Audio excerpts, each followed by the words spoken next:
Hello aspirants. उम्मीद है आपकी पढ़ाई बहुत अच्छे से हो रही होगी।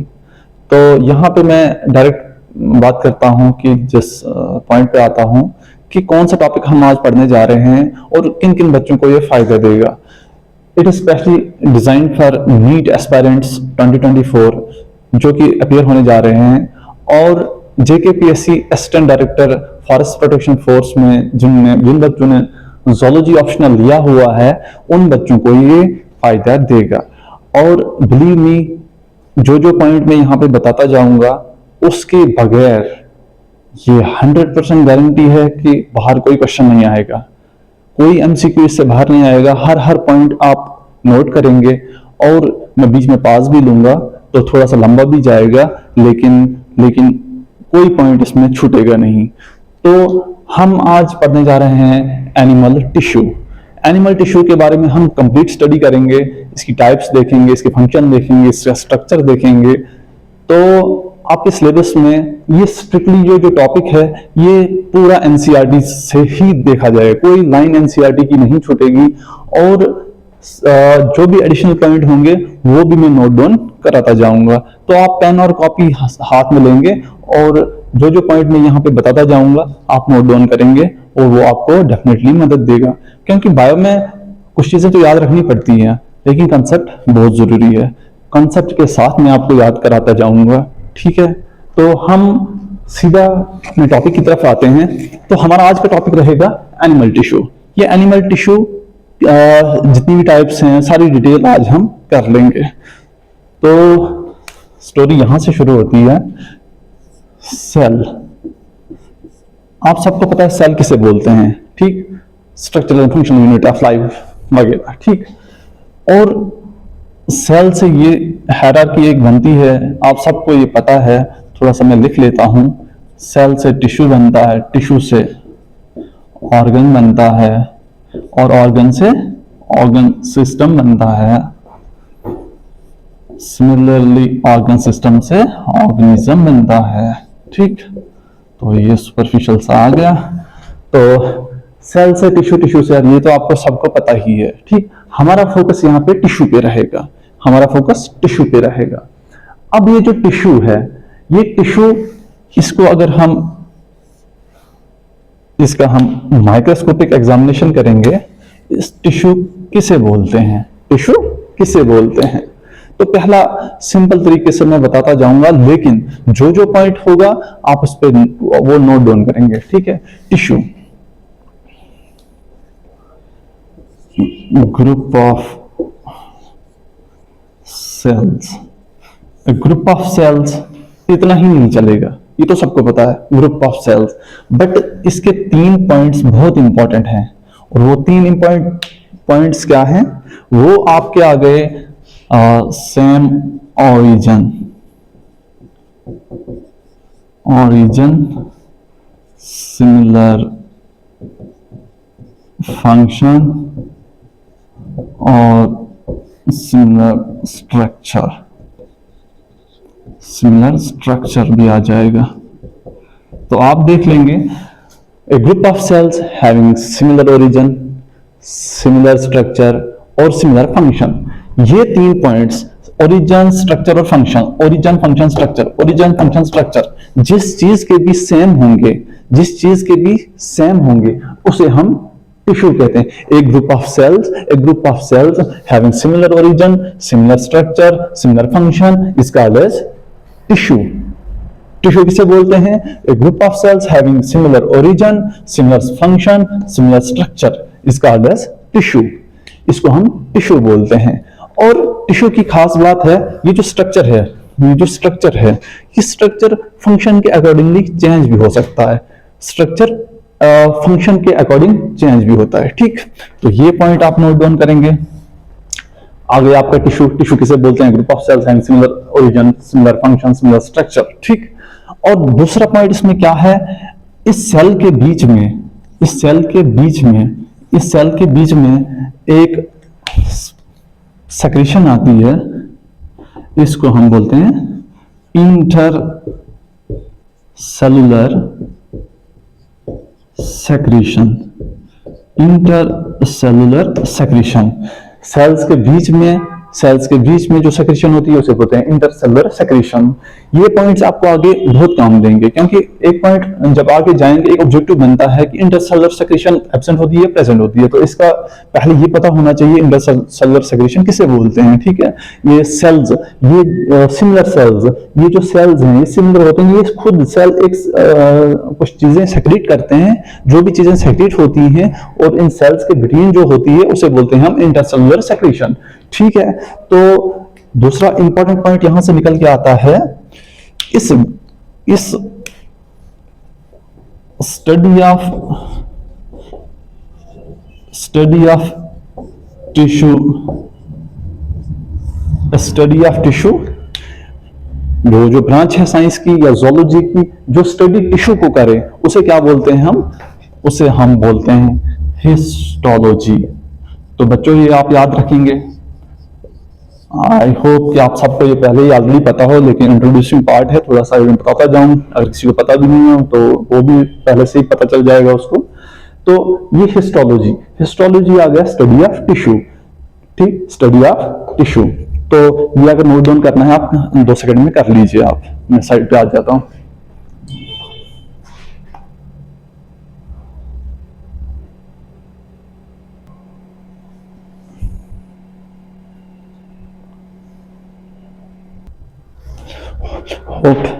Hope you have done it.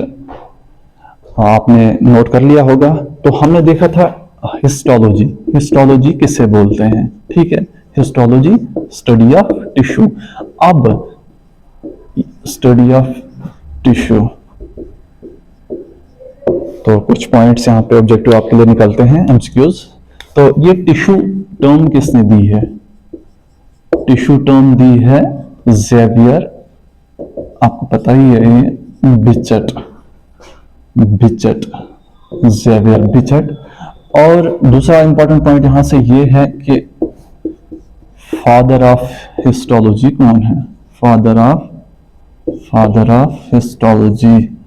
बच्चों बोर नहीं होना, कुछ पॉइंट्स हैं उसके बाद बड़ा इंटरेस्टिंग होने वाला है।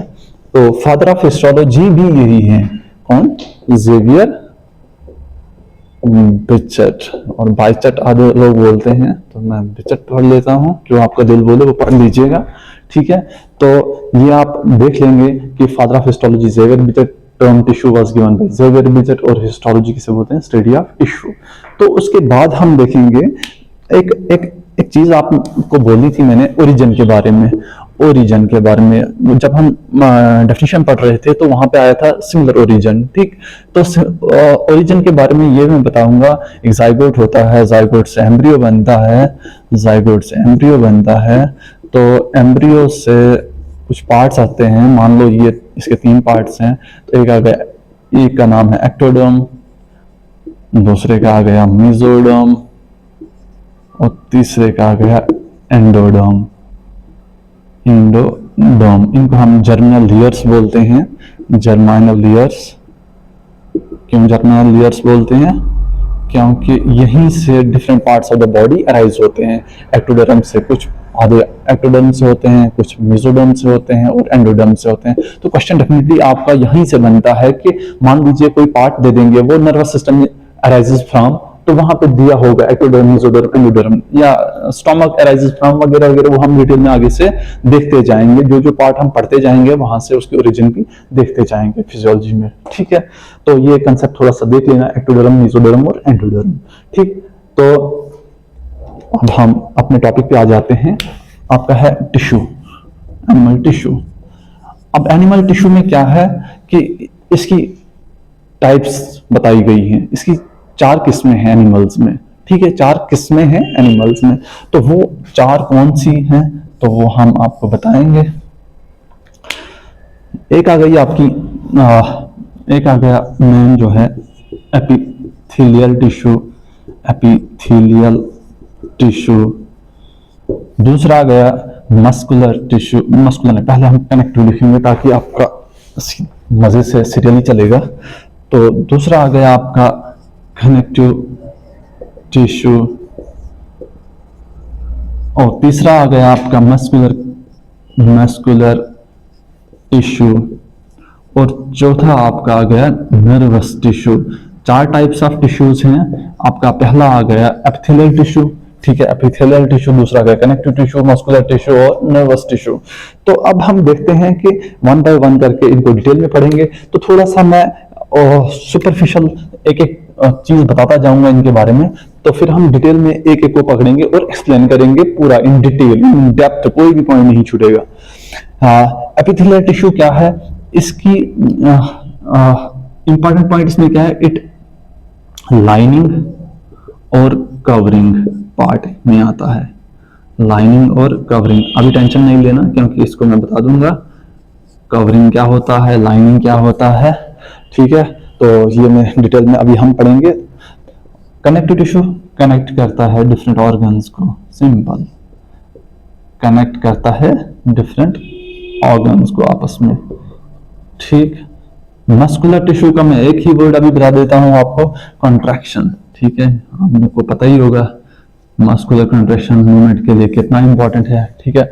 नर्वस टिश्यू में एक टर्म आ जाती है इरिटेबिलिटी।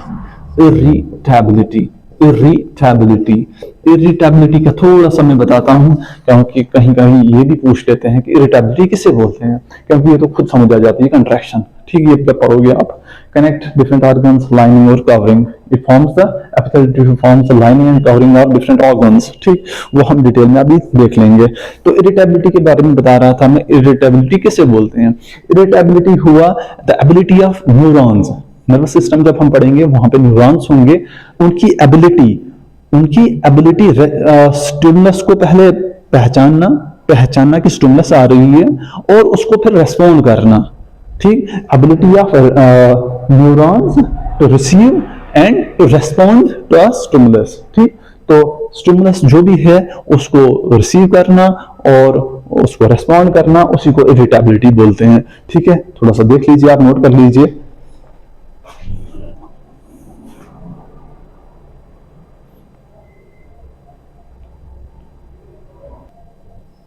तो हम अब वन बाय वन एक टाइप को लेते हैं और फुल्ली एक्सप्लेन आपके सामने करते हैं। तो पहला आ गया आपका एपिथेलियल टिश्यू। बच्चों अगर थोड़ा सा लंबा भी हो जाएगा, लेकिन मेक श्योर दैट हर एक पॉइंट को आप नोट डाउन करोगे, क्योंकि यहां से बाहर एक ऑब्जेक्टिव भी नहीं होगा, ठीक है, कोई भी पार्ट इससे बाहर नहीं होगा। तो एपिथेलियल टिश्यू के बारे में हम बताते हैं आपको कि देखो कुछ जूलॉजी में एक चीज है, बायो में एक इंपॉर्टेंट चीज है कि वो जो टर्म है वो खुद बताती है कि वो उसका फंक्शन क्या है, ठीक है। एपी मींस अपॉन, थ्योरल मींस अनदर, किसी दूसरे के ऊपर आ जाना, ठीक है, ठीक। तो आप देख लेते हैं एपिथेलियल टिश्यू किसे बोलते हैं। एपिथेलियल टिश्यू वो टिश्यू है, a tissue which rest upon another tissue. मैं इसका मतलब अभी आपको बता देता हूं, ठीक है। एपिथेलियल टिश्यू वो टिश्यू जो दूसरे टिश्यू के ऊपर आ जाता है, ठीक है। जैसे ये हमारी स्किन है, स्किन एक टिश्यू है और उसके अंदर जो बीच में ब्लड आ जाता है, बीच में दूसरे टिश्यूज आ जाते हैं, मसल आ जाते हैं, उसके ऊपर आ जाता है। एक टिश्यू जब दूसरे टिश्यू के ऊपर आ जाता है तो उसको हम एपिथेलियल टिश्यू बोलते हैं, ठीक है। एपिथेलियल टिश्यू में एक चीज इंपॉर्टेंट है, जो पॉइंट अब मैं बताने जा रहा हूं वो बहुत ही इंपॉर्टेंट है, वो आप याद रख लेंगे। एपिथेलियल टिश्यू के बारे में सबसे पहला पॉइंट है, it forms the covering and lining of the body. तो इसको भी मैं थोड़ा सा एक्सप्लेन करूंगा। बॉडी, लाइनिंग और कवरिंग देखो जी, कोई भी चीज है उसको जो बाहर से जो चीज होती है उसको हम कवरिंग बोलते हैं। और लाइनिंग जो होती है, कोई मान लो आपके पास ये स्टोमक है, ठीक है, मान लो ये स्टोमक है, ठीक। जब इसके बाहर कोई एक लेयर ऑफ सेल्स होगी, स्टमक के बाहर एक टिश्यू है, तो ये इसकी कवरिंग हो गई। और अगर अंदर से लेयर ऑफ सेल होगी, उसे हम बोलेंगे लाइनिंग। तो बाहर से जो होगी वो कवरिंग आ गई, अंदर से आ गई लाइनिंग। दैट मीन्स ये ऑर्गन के अंदर से भी हो सकते हैं और बाहर से भी हो सकते हैं, ठीक। तो एपिथेलियल टिश्यू, और अब इसमें इंपॉर्टेंट पॉइंट्स हैं कुछ। इसमें सबसे ज्यादा वियर एंड टियर होता है, वियर एंड टियर, क्योंकि आप देखते हैं wear and tear epithelial tissue में ज्यादा होता है। और जब वियर एंड टियर ज्यादा है तो उसके लिए नेचर ने क्या किया है, नेचर ने इसकी हाई पावर ऑफ रीजनरेशन, तो ये पॉइंट यहां से निकल के आ रहा है कि highest power of regeneration. Regeneration क्या हुआ, रीग्रो करना, कि कोई भी पार्ट अगर वियर एंड टियर उसकी हो जाती है, कट जाता है कोई पार्ट, तो जैसे स्किन है, आप देख लेते हैं, थोड़ा सा आप स्किन उठाओगे तो कुछ दिनों के बाद ही वहां पे नई स्किन आ जाती है। तो that means wear and tear हमारे एक्सपोज्ड पार्ट्स पे बहुत ज्यादा है, और वहां पे हम देखते हैं कि high power of regeneration, regeneration बहुत ज्यादा है। वो वियर एंड टियर पार्ट जल्दी से फिलअप हो जाता है, हील हो जाता है। तो दूसरा एक पॉइंट और यहां से इंपॉर्टेंट है, आप ये ए वेस्कुलर है बच्चों, ये ए वेस्कुलर है। ए वेस्कुलर, ए वेस्कुलर का मतलब क्या हुआ कि इसमें ब्लड सप्लाई नहीं है, ब्लड वेसल्स नहीं है। A means absent and vascular means blood vessels, ठीक है। Blood vessels are absent in epithelial tissue. आपके दिमाग में आ रहा होगा फिर ये ए वेस्कुलर क्यों है। ए वेस्कुलर बच्चों इसलिए है कि मान लो अगर हमारे स्किन पे अगर ब्लड सप्लाई बहुत ज्यादा होती तो थोड़ा सा भी वियर एंड टियर होता तो बहुत ब्लड निकलता है। तो यहाँ इसलिए नेचर ने इसको क्या रखा है, ए वेस्कुलर, ठीक है। तो बहुत ही इंटरेस्टिंग पार्ट होने वाला है ये। तो ए वेस्कुलर क्या हो गया, ये बहुत इंपॉर्टेंट पॉइंट है, ये आपका ऑब्जेक्टिव सीधा से निकल के आता है, which are the following tissue is avascular. तो और यहां से एक इंपॉर्टेंट पॉइंट और यहां पे मैं ऐड करता हूं कि इसमें देखो, पहले मैंने बोला था कि इंटरसेलुलर सेक्रेशंस, अब इंटरसेलुलर सेक्रेशन जो हैं वो बहुत ही नेग्लिजिबल होते हैं, इनफैक्ट एब्सेंट लिखेंगे हम, इंटरसेलुलर सेक्रेशंस आर एब्सेंट। और ये यहां से ऑब्जेक्टिव निकल के आ रहा है, इंटरसेलुलर सेक्रेशन किस टिश्यू में एब्सेंट होते हैं, तो आप लिखेंगे एपिथेलियल टिश्यू में इंटरसेलुलर सेक्रेशंस एब्सेंट होती हैं। तो और एक पॉइंट है ओरिजिन, ओरिजिन की बात हम करते हैं। तो ओरिजिन, ओरिजिन इसकी इंटरेस्टिंग है। अब तीन ही होते थे, एक्टोडर्म, मेसोडर्म से निकला होगा या एंडोडर्म से निकला होगा। तो यहां पे लेकिन स्पेशलिटी क्या है, एक्टो से भी निकला है, एंडो से भी निकला है और मीजो से भी निकले हैं, ठीक है। वो कैसे है थोड़ा सा मैं इस बात का बता देता हूं। ये मान लीजिए ये बॉडी है आपकी, ठीक है, ठीक, ये बॉडी है, बहुत जबरदस्त बॉडी बन गई, ठीक है। तो बाहर से जो सेल हैं, ठीक है, बाहर से जो सेल्स हैं, एक लेयर है सेल्स की, ठीक है, ये बाहर से भी कवर करते हैं, जो आपकी स्किन आ गई, ठीक है, एपिथेलियल टिश्यू में। तो दूसरा आपका मान लो ये डाइजेस्टिव सिस्टम है, वगैरह वगैरह वगैरह वगैरह वगैरह, ये लीवर शिवर, ये पैनक्रियास इधर है वगैरह, ठीक है। तो इनके बाहर भी यहाँ पे, इनके बाहर भी यहाँ पे कवरिंग होती है सेल्स की। तो और जो स्पेस होती है बॉडी कैविटी में, बॉडी कैविटी जो है वहां पे भी एपिथेलियल टिश्यू होते हैं, वहां पे भी एपिथेलियल टिश्यू होते हैं। दैट मींस कि ये आउटसाइड ऑफ द बॉडी भी हैं और इनसाइड डाइजेस्टिव सिस्टम के भी अराउंड होते हैं, और डाइजेस्टिव सिस्टम और बॉडी कवरिंग के बीच में जो जिसे हम बॉडी कैविटी बोलते हैं, तो वहां पे भी ये प्रेजेंट होते हैं। दैट मींस एक्टोडर्म, एंडोडर्म और मेसोडर्म, इसकी ओरिजिन तीनों हैं। तो यहाँ पे एक बहुत ही इंपॉर्टेंट पॉइंट निकल के आ रहा है कि इसकी ओरिजिन एक्टोडर्मल भी है, एंडोडर्मल भी है और मेसोडर्मल भी है। तो वो मैंने आपको बता दिया वो कैसे है, ठीक है। तो इसके बाद अगर हम थोड़ा सा फंक्शन देखेंगे एपिथेलियल टिश्यू का, तो होपफुली आप सबको पता होगा एपिथेलियल, अगर हम ज्यादा सोचें भी ना, ज्यादा रटा भी ना मारे, तो एपिथेलियल टिश्यू का अगर बाहर से है, तो बाहर से अगर है तो दैट मींस प्रोटेक्शन का काम करती होगी, मोस्ट इंपॉर्टेंट फंक्शन, ठीक है, प्रोटेक्शन है।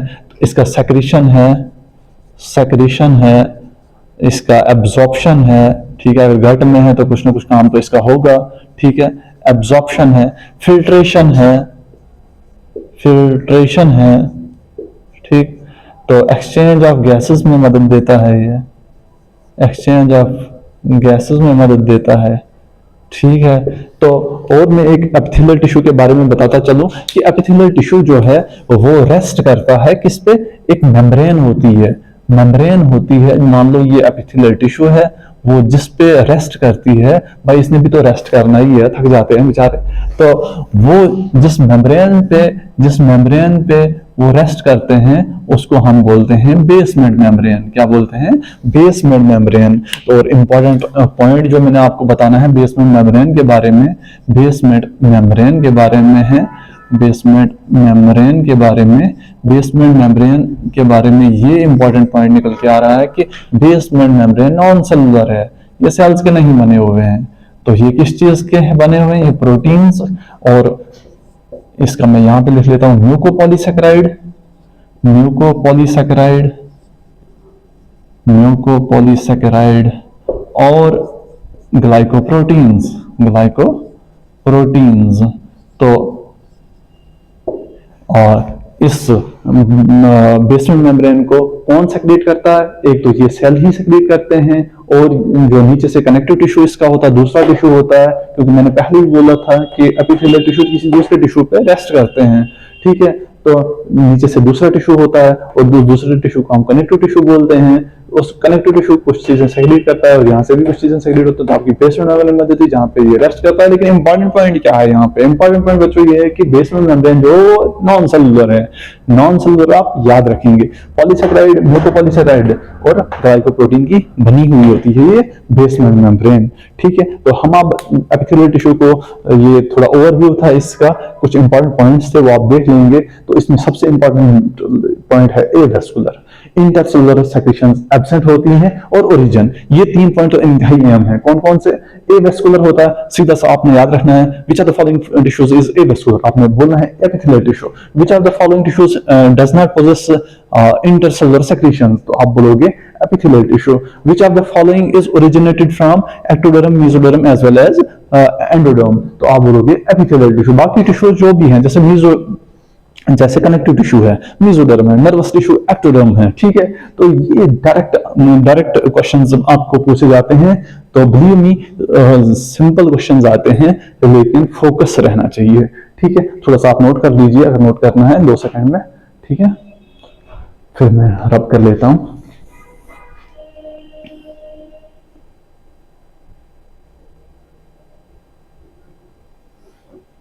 तो अब हम देखेंगे एपिथेलियल टिश्यू की टाइप्स।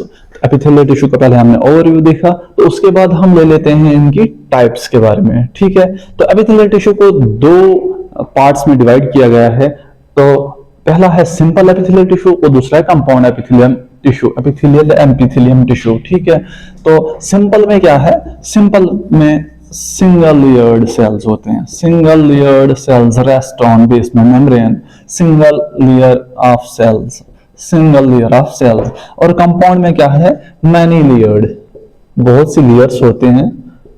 तो एक तो फंक्शन से ही पता चल जाता है कि कंपाउंड कहां पे होगा और सिंपल कहां पे होगा। अभी मैं बताता हूं, मैनी लेयर्स ऑफ सेल्स या मैनी लेयर्ड। ठीक है, सिंगल लेयर्ड, मैनी लेयर्ड। ठीक है, तो सिंपल एपिथेलियम का फंक्शन अगर हम देखेंगे, सेक्रेशन का है और एब्जॉर्प्शन का है। ठीक है, ठीक। तो कंपाउंड मैनी लेयर्ड जहां पे भी होगा आपको सीधा से समझ आ जाएगी कि मैनी लेयर्ड में आ जाएगा आपका प्रोटेक्शन का फंक्शन आ जाता है यहाँ पे। ठीक है, प्रोटेक्शन का बच्चों, प्रोटेक्शन। तो क्योंकि उसमें बहुत सारी लेयर्स ऑफ सेल्स लगेंगी। आप मान लो ये स्किन है, अगर इसमें हम थोड़ा सा काटते भी हैं, तो अगर एक ही लेयर ऑफ सेल होती, तो एक ही सिंगल लेयर सेल्स होते, तो वहां पे एब्रेशंस बहुत होते, जबकि इसका फंक्शन ही है पहला प्रोटेक्शन। ठीक है, तो इसके लिए नेचर ने क्या किया है, जहां पे भी exposed part of the body है, exposed parts of the body है, वहां पे कंपाउंड एपिथेलियल टिश्यू आ जाएगा, कंपाउंड एपिथेलियल टिश्यू आ जाएगा। क्यों? क्योंकि इसमें बहुत सारी लेयर्स ऑफ द सेल्स हैं, वो आपको प्रोटेक्ट करती हैं फ्रॉम इंजरीज। ठीक है, तो हम अब सिंपल एपिथेलियल टिश्यू को इन डिटेल करेंगे। सिंपल एपिथेलियल टिश्यू को एक चीज आप देख लेंगे एनसीईआरटी पे, एनसीईआरटी में मैक्सिमम, एनसीईआरटी में पूरा चैप्टर जो है इस पे ज्यादा जोर दिया गया है, सिंपल एपिथेलियल टिश्यू। तो हम भी इसको इन डिटेल पढ़ लेंगे। तो सिंपल एपिथेलियल टिश्यू में की टाइप्स, शेप के बेस पे 3 टाइप्स हैं, ठीक है। तो पहला जो आपका आ गया स्क्वैमोस एपिथेलियल टिश्यू, सिंपल स्क्वैमोस, शेप के बेसिस पे बच्चों 3 टाइप्स हैं मेनली बहुत इंपॉर्टेंट है, क्योंकि आगे आप बड़ी बुक्स में देखेंगे कि वो टाइप है, ये टाइप है, लेकिन मेनली इसकी 3 ही टाइप्स हैं। तो squamous epithelial tissue, cuboidal epithelial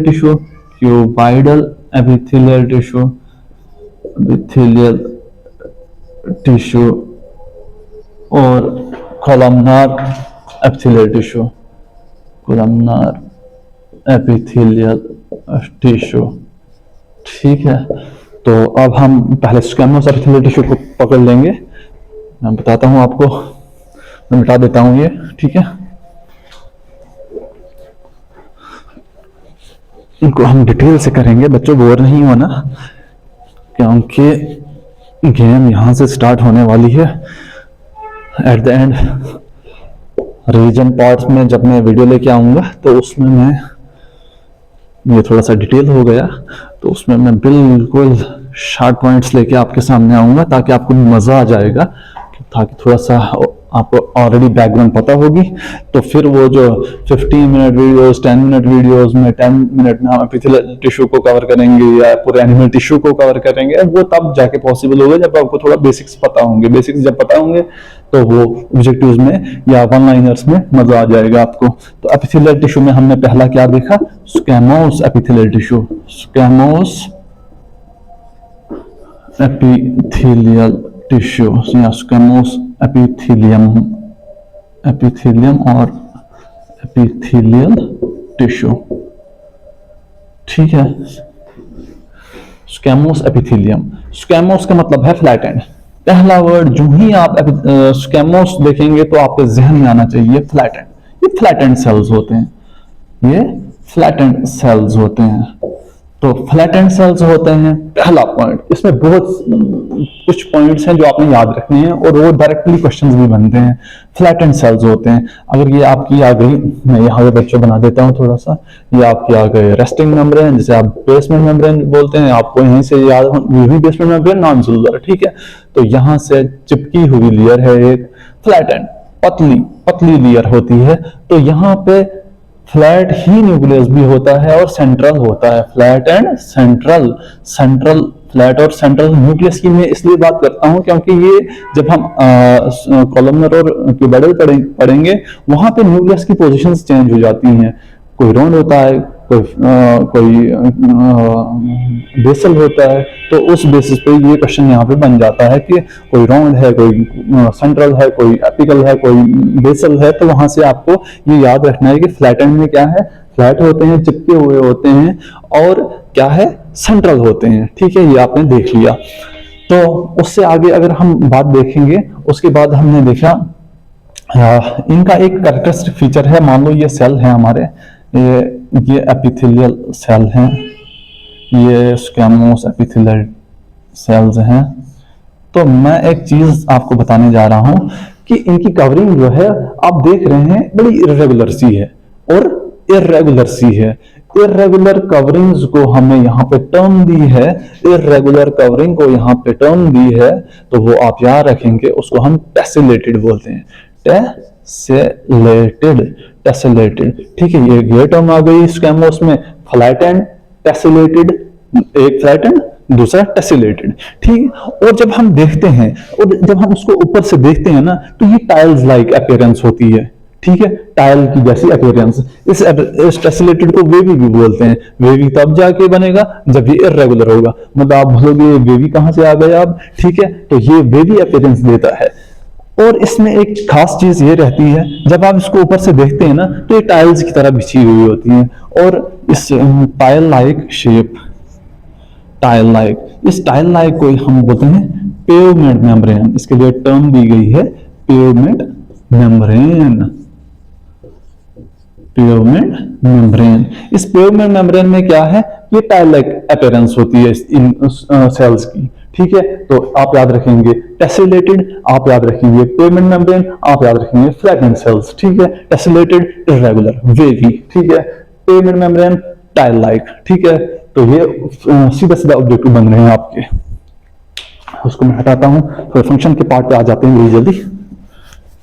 बच्चों बोर नहीं होना, आप चाहे इसको, अगर मेरी स्पीड थोड़ी सी स्लो है तो आप 1.5x करके भी सुन सकते हैं। तो कुछ लोग तो बोलते हैं नहीं सुनना चाहिए, बट आई बिलीव कि अगर आपकी एबिलिटी है अच्छे से सुनने की, समझने की, तो आप उसको 1.5x पे डाल के सुन सकते हो।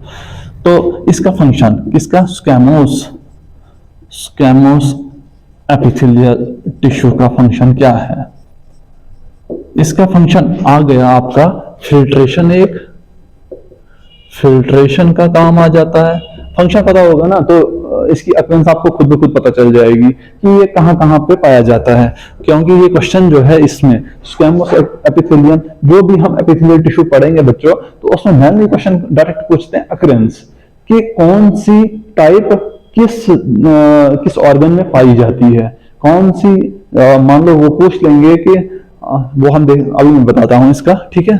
फिल्ट्रेशन पहला फंक्शन है और डिफ्यूजन, ठीक है। अक्रेंस पे क्वेश्चन पूछा जाता है तो फोकस आप अक्रेंस पे बहुत रखेंगे, तो ओवरऑल आप पढ़ लेंगे, क्योंकि लाइन हमने छोड़ी नहीं है कोई।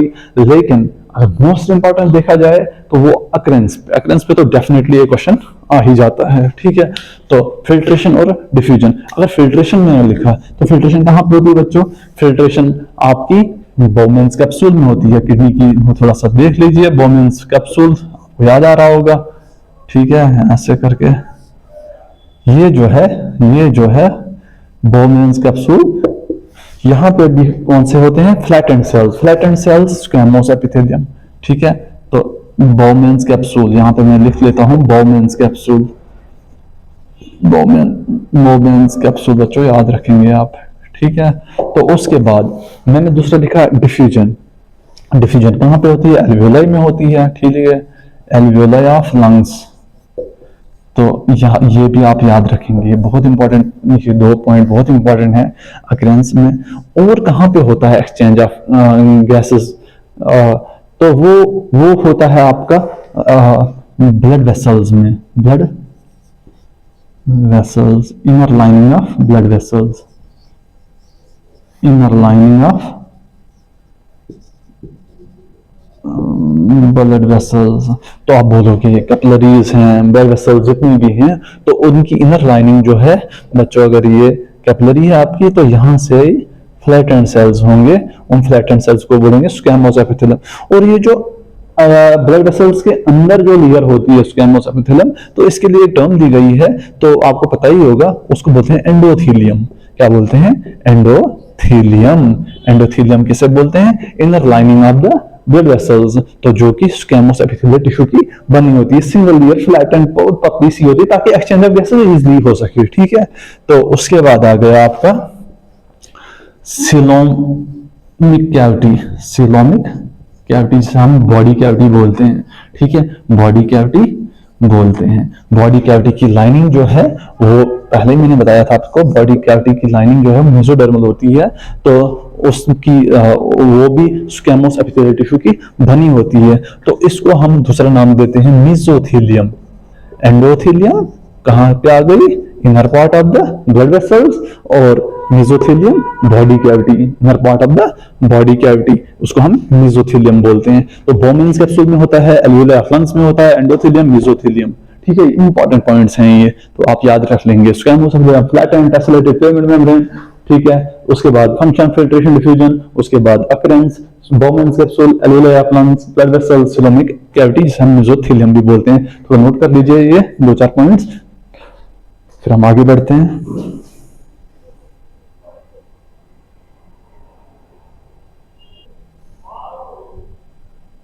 तो बच्चों अब हम देखेंगे, वेट, शायद लाइट की कमी आ रही होगी, तो थोड़ा सा लाइट का इशू है यहाँ पे, ठीक है। लाइट बढ़ा देता हूँ, ठीक है। तो लाइट बढ़ गई यहाँ पे थोड़ी सी, हाँ जी। तो दूसरा जो एपिथेलियल टिश्यू था, जो हम सिंपल एपिथेलियल टिश्यू की टाइप्स कर रहे हैं, तो दूसरा पार्ट जो हमारा था वो आ गया सिंपल। पहला आ गया स्क्वैमोस एपिथेलियल टिश्यू, दूसरा आ गया क्यूबाइडल एपिथेलियल टिश्यू। तो क्यूबाइडल एपिथेलियल टिश्यू में वैसे ही हम देखेंगे दो चीजें इसमें आ जाती हैं। इसमें जो सेल्स होते हैं वो क्यूब लाइक होते हैं, वो क्यूब लाइक होते हैं, ठीक है। तो और क्यूब लाइक तो होते हैं, किस पे होते हैं? बेसमेंट मेम्ब्रेन पे। तो और जो इसमें न्यूक्लियस होता है, इसमें आप याद रखेंगे सॉरी, इसमें न्यूक्लियस जो होता है वो सेंट्रल होता है और राउंडेड होता है, ठीक है। सेंट्रल होता है और राउंडेड होता है। तो उसमें स्क्वैमोस में क्या हमने बोला था? Flat and nucleus. सेंट्रल तो होता था लेकिन फ्लैट एंड, तो यहाँ पे राउंडेड होता है, ठीक है, राउंडेड न्यूक्लियस, ठीक है। तो ये इंपॉर्टेंट है, राउंडेड और सेंट्रल, राउंडेड और सेंट्रल। तो इसकी हम सिंपल क्यूबाइडल एपिथेलियल टिश्यू की हम अगर याद करने के तरीके से आपको मैं एक सलाह देता हूं, क्योंकि देखो स्ट्रक्चरल मॉडिफिकेशंस होती रहती हैं। मान लो ये आपके पास एक सेल है, ठीक है, ये एक सेल है, ठीक। अगर इसके अच्छा, ये पहला थोड़ा सा मैं बता देता हूं बेसिक सा। इसको बेसल पार्ट बोलते हैं, जो बेसमेंट मेम्ब्रेन पे होता है उसको बेसल पार्ट बोलते हैं, और जो फ्री सरफेस होता है उसको एपिकल सरफेस बोलते हैं। और एपिकल सरफेस में मॉडिफिकेशंस होती हैं बच्चों। तो एपिकल सरफेस में मॉडिफिकेशंस क्या होती हैं? अगर मॉडिफिकेशन नहीं हुई तो उसको हम बोलते हैं simple cuboidal epithelial tissue, simple, ठीक है। सिंपल, कोई मॉडिफिकेशन नहीं है एपिकल पार्ट में। अगर वेट अ मिनट, सेकंड, और अब कर लेता हूं।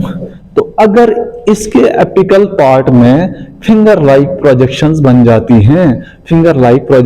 जाती हैं, तो इसको हम बोलते हैं ब्रश बॉर्डर। ये आप याद रखेंगे, क्योंकि ये हम जब कोलमनार पढ़ेंगे वहां पे भी इसी तरह से मॉडिफिकेशंस होती हैं, ठीक है। तो उनको भी ब्रश बॉर्डर, कोलमनार, अगर फिंगर लाइक प्रोजेक्शंस होंगी तो उसको क्या बोल रहे हैं? एपिकल पार्ट में अगर मॉडिफिकेशंस हो जाती है, फिंगर लाइक प्रोजेक्शंस बनते हैं, तो उसको हम बोलते हैं ब्रश बॉर्डर एपिथेलियल टिश्यू, ठीक है। ब्रश बॉर्डर अगर क्यूबाइडल में ये है तो हम बोलेंगे brush border cuboidal epithelial tissue.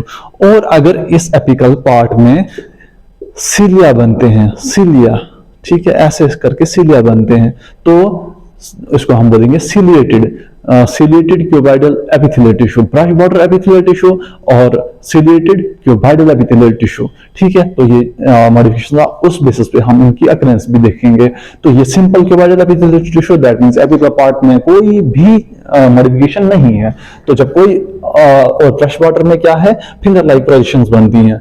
तो फिंगर लाइक प्रोजेक्शन बनती है, इनका काम है सेक्रेशन और absorption. Simple cuboidal epithelial tissue अगर हम देखेंगे तो ये डीसीटी, ये बहुत इंपॉर्टेंट पॉइंट यहां पे निकल के आ रहा है कि डीसीटी, डिस्टल कन्वोल्यूटेड ट्यूब्यूल, तो ये कहां पे होता है? नेफ्रॉन, किडनी में। आप जब देखते हो, जब आप यहां पे मैं थोड़ा सा रफली बना देता हूं,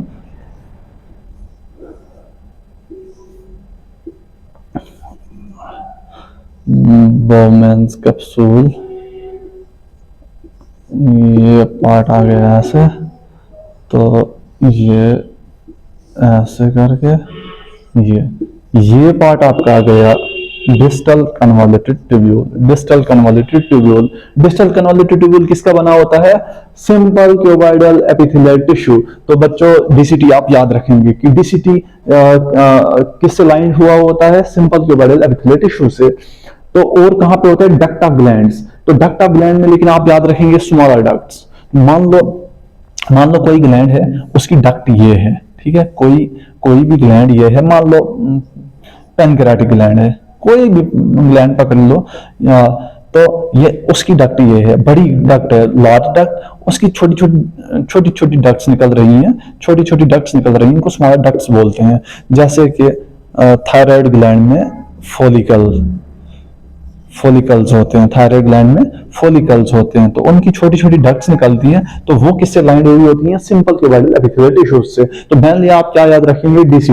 डीसीटी इज लाइंड बाय कि simple cuboidal epithelial tissue brush border epithelium में मैं सबसे इंपॉर्टेंट क्वेश्चन यहाँ पे मानता हूँ पीसीटी, क्योंकि ये टकला हो जाता है, इसलिए एग्जामिनर भी उसको पता है कि कहाँ से बच्चे कंफ्यूज हो जाते हैं, वहीं से क्वेश्चन डाल देते हैं। लेकिन आप सबसे पहले इसी को याद रखेंगे, PCT proximal कन्वॉल्यूटेड tubules, proximal कन्वॉल्यूटेड tubules, proximal ये आ गया, सॉरी, प्रॉक्सिमल कन्वॉल्यूटेड ट्यूब्यूल और ये डिस्टल कन्वॉल्यूटेड ट्यूब्यूल। ठीक है, PCT is lined by brush border cuboidal epithelial tissue और DCT is lined by simple cuboidal epithelial tissue. DCT is lined by simple cuboidal epithelial tissue और PCT is lined by brush border cuboidal epithelial tissue। और इनका काम क्या है? Absorption का, secretion और absorption. तो ये एब्जॉर्ब वहां से करते हैं, ठीक है, वाटर होने के आयंस की वहां पे इनकी एब्जॉर्प्शन होती है। तो सीलेटेड क्यूबाइडल एपिथेलियल टिश्यू का काम क्या था? मूवमेंट। और ये मूवमेंट कहां पे होगा? Smaller bronchioles, smaller bronchioles lungs में आ जाता है ये स्मॉलर ब्रोंक्यूल्स। ठीक है, तो इनका मूवमेंट में मदद देता है। तो ये याद रखेंगे आप, सिलेटेड क्यूबाइडल एपिथेलियल टिश्यू कहां पे होता है? Smaller bronchiole. स्मॉल इंपॉर्टेंट है क्योंकि कहीं पे लार्ज भी आ जाता है, इसलिए आप स्मॉलर याद रखेंगे। थोड़ा सा आप नोट डाउन कर लीजिए, मैं आगे चलता हूं और अब कर लेते हैं इसको।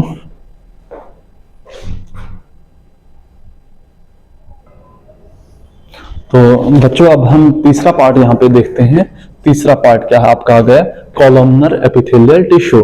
कॉलमनर एपिथेलियल टिश्यू, इसको आप सीईटी भी बोल सकते हैं, कॉलमनर एपिथेलियल टिश्यू। पहला आ गया स्क्वैमोस एपिथेलियल टिश्यू, दूसरा आ गया क्यूबाइडल एपिथेलियल टिश्यू, तीसरा आ गया कॉलमनर एपिथेलियल टिश्यू। तो इसमें क्या होते हैं? सेल्स बेसमेंट मेम्ब्रेन पे होते हैं। तो बेसमेंट मेम्ब्रेन ये आ गई आपकी, तो इसके ऊपर सेल्स ऐसे होते हैं, टॉल होते हैं, टॉल सेल्स होते हैं। तो इसमें एक स्पेशल चीज मैंने यहाँ पे लिखी, कॉलम लाइक टॉल 90 डिग्री पे होते हैं। ठीक है, और न्यूक्लियस जो है ओवल होता है और बेसल होता है। बहुत इंपॉर्टेंट पॉइंट यहाँ पे आ गया कि ओवल, बाकी में हमने देखा था सेंट्रल, और यहाँ पे है basal. Basal means basement membrane के करीब है, ये एपिकल पार्ट पे नहीं है, सेंट्रल में भी नहीं है और बेसल पार्ट में है। ठीक है, तो इसमें आप याद रखें, याद क्या रखना है? न्यूक्लियस बेसल होता है, बाकी तो खुद टर्म ही बता देती है। Column like tall cylindrical 90 degree पे होते हैं। ठीक है, अब हम इनका देखेंगे टाइप्स। तो वैसे ही जैसे हमने क्यूबाइडल में देखा था वैसे ही हम इसमें भी देखेंगे बच्चों। तो क्या है? पहला पार्ट आ गया वही सिंपल कॉलमनर एपिथेलियल टिश्यू, जिसमें कि कोई भी मॉडिफिकेशन नहीं है एपिकल पार्ट में।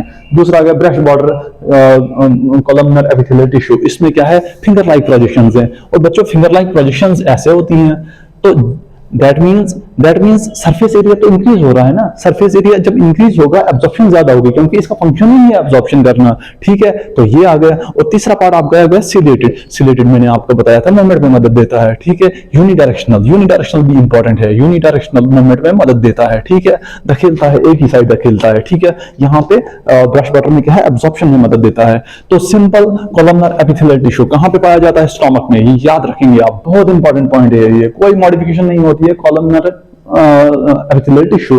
तो ये लाइनिंग बना देता है स्टमक के बाहर से भी और अंदर से भी। अंदर से ये एसिड वगैरह उनसे बचा देता है। ठीक है, brush border columnar epithelial tissue, तो ये इंटेस्टाइन में आ जाता है। इंटेस्टाइन में क्यों? क्योंकि यहाँ पे एब्जॉर्प्शन करनी होती है। तो ब्रश बॉर्डर मैंने बोला था सरफेस एरिया इंक्रीज करता है, तो एब्जॉर्प्शन भी इंक्रीज हो जाएगी। सिलेटेड कॉलमनर एपिथेलियल टिश्यू कहां पे हो जाता है? ये होता है फैलोपियन ट्यूब में और लार्ज ब्रोंक्यूल्स में। देखो पीछे मैंने बोला था क्यूबाइडल में स्मॉल ब्रोंक्यूल्स, देखो ये डिफरेंस कहां पे है, ये कंफ्यूज नहीं करना है आप। फैलोपियन ट्यूब में बहुत इंपॉर्टेंट है। ये जब ओवा ओवरी से आ जाता है फैलोपियन ट्यूब में, तो उसको मूवमेंट के लिए कोई चाहिए, और वो सीलिया का काम करते हैं, वो मूवमेंट का काम करते हैं, यूनिडायरेक्शन यूट्रस की तरफ उसको धकेलते हैं ताकि वहां पे फर्टिलाइजेशन हो जाए ओवा की। वैसे ही लार्ज ब्रोंक्यूल्स में, तो ये लार्ज ब्रोंक्यूल्स में पाए जाते हैं। तो हमने इस एपिथेलियल टिश्यू की 3 टाइप्स देखी, squamous epithelial tissue, cuboidal epithelial tissue और कॉलमनर एपिथेलियल टिश्यू। तो इन 3 टाइप्स को हमने अच्छे से कर लिया। एपिथेलियल टिश्यू ऑलमोस्ट कंप्लीट है।